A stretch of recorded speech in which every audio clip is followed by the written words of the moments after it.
मुसळधार पावसामुळे तलासरीतील संजान उंबरगाव रोड कालपासून बंद आहे। पालघर जिल्ह्यात सुरू असलेल्या मुसळधार पावसामुळे जनजीवन विस्कळीत झाले। तर मुसळधार पावसामुळे नदी नाले तुडुंब भरले, अनेक रस्तेही पाण्याखाली गेले। वडवली, सवणे, वडवली, नवापाडा, उधवा, कोचाई, संभा या ठिकाणी गावपाड्यांना जोडणारे रस्तेच पाण्याखाली गेलेत। पालघर जिल्ह्यामध्ये गेल्या 2 दिवसापासून मुसळधार पावसाच्या सरी ज्या आहेत त्या कोसळत आहेत। आजही पालघर जिल्ह्याला हवामान विभागामार्फत रेड अलर्ट जारी करण्यात आला आहे।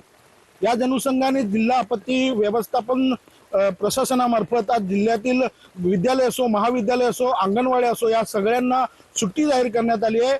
तर मुसळधार पावसाच्या सरी कायम असल्यामुळे एकंदरीत जर पाहिलं तर त्याचा मोठा परिणाम जनजीवन विस्कळीत होण्यावर झालेला आहे।